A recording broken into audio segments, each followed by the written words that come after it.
আর একদম অল্প পরিমাণে নেবে, বেশি পরিমাণে নেবে না কিন্তু, কারণ এটা একটুতেই হয়ে যায়। আটা ময়দা দিয়ে করবে সেই গ্লাস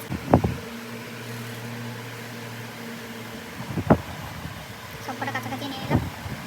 এবার মিডিলটা আমি একটু প্রেস করছি, দেখলে যেমনি করে আটা এরকম করো দিয়ে তাই তারপর তো একটুখানি প্রেস করতে হয়, সেম।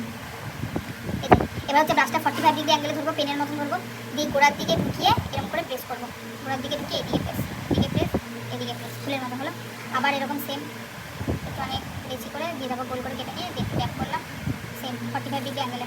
পুরোটা যদি আমি চিপে দিই পিছনটা আর উঠে থাকবে না, আমাকে চিপতে হবে শুধু গোড়াটা, তাই আমাকে 45 ডিগ্রি অ্যাঙ্গেলে চিপতে হবে। আমি কিন্তু এই ব্রাশটা দেখা হয়েছে টুলসটা দেখে আমি,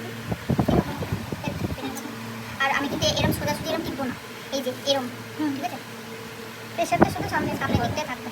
আপনি ছড়ানোর ইচ্ছা হলে তখন কী করবে, এই যে একটা প্রেস এরকম, আর যদি ছড়ানোর ইচ্ছা হয় এরকম এরকম, ঠিক আছে হলো। এবার এইগুলো এবার সেম লাইটগুলো চালিয়ে যেতে বলুন। এটা কি ইউভিতে সকালেই সেটা যায় হলো। এইদিকে এটার উপর কালার করা যায়, হ্যাঁ এটার উপর